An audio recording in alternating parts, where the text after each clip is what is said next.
We have Obsession that just came out.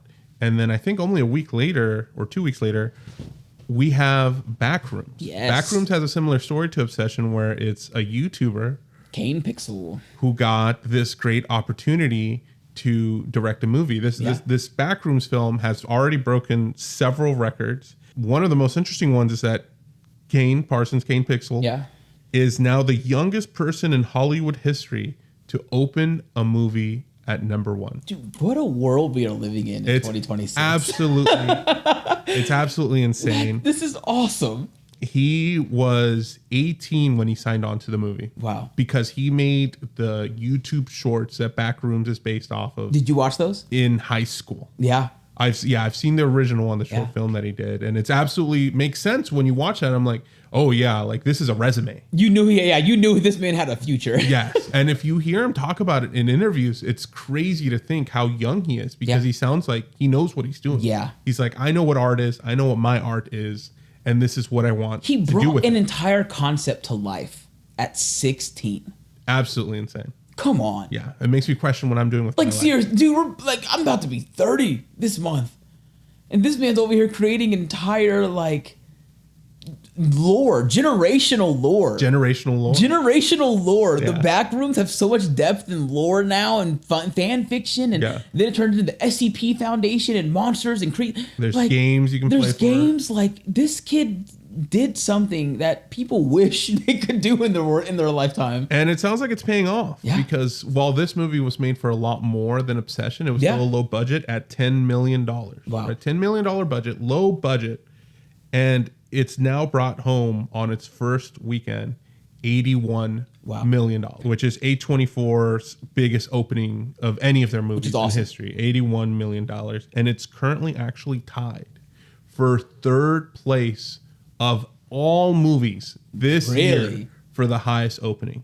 Okay. Yes. The only 2 movies ahead of it are Super Mario Galaxy, which is holding the number 1 spot right now with a $131 million opening weekend. I forgot that movie even came out.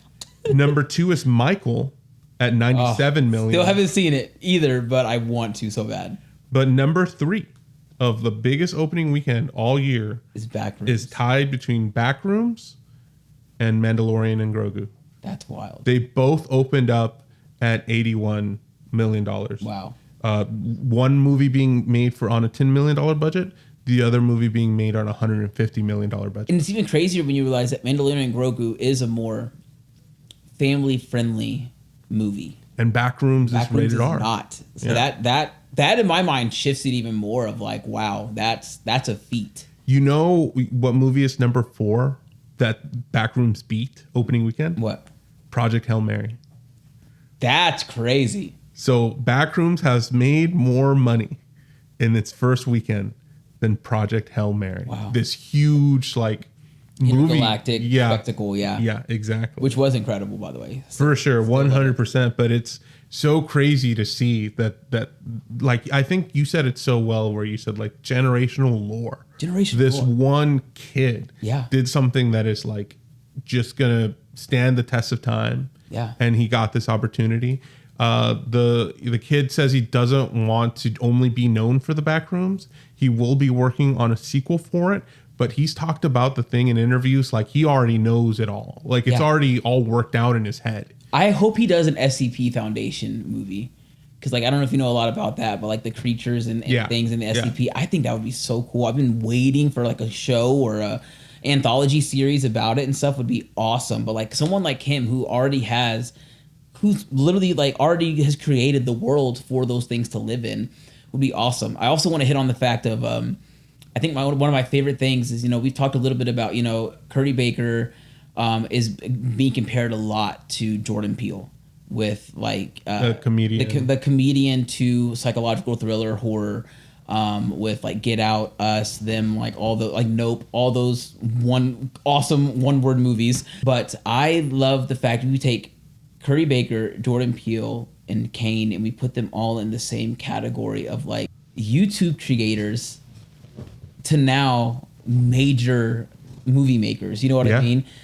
Seeing how the generation of YouTube and short form content has developed and evolved, and like when we give the right people the reins and the money, like they will create something awesome. Like this isn't like, I think Jordan Peele kind of opened that door. Like truly going from Key and Peele and these stupid skits that to this day I watch on the regular. Hey, Ron, where are you? Where is Ron right now? No Ron, huh? Like finally the Backrooms movie that they talked about years ago. I think it got cut at first. If I'm right, like A24 basically stopped the project and then they restarted it, and I was like, what the heck? Same thing with Markiplier. Markiplier, Yes. famed gaming YouTuber, Yes. had a movie come out this year who also made gangbusters of money. I think it's really gonna show Hollywood, like, you know what? Maybe we are tired of seeing the same IP over and over and over again. We want to see original stories. And you don't need a $500 million whatever dollar budget to make good content. Yeah. We don't need that. You just need a good story. You just need a good story. Yeah, I agree with you. I think these artists, Curry Baker, Kane, Markiplier, I'm so excited to see what these guys do next because I feel like they're full of creativity. Kane Pixel, I feel like you're right. If anybody's going to do something or with all this like internet lore and these creatures and monsters and this thing that that came he's created from, that as his own domain. yeah, like he's the guy to do it. Yeah. So I would definitely. I would love to see. Yeah, we have Kane who can take the internet lore and like the Reddit fan fiction world and make it a reality. We have Curry who I think can take the simple concepts of be careful what you wish for. You know what I mean? Like that's such a simple concept. Or literally like one of his YouTube shorts is picking up a chair on the side of the road. Like be careful the things you bring into your home. Like simple one-liner concepts and just builds upon them. Like we're seeing this kind of just they're not competing. Yeah. Because like as much as like we've just talked about these two movies, and I don't even want to like try to compare them in a competition standpoint because I'm proud of both of them in their own right. And like they're not trying to compete for one another. They're not trying to take up the same space. Like there's a place for both of those types of movies.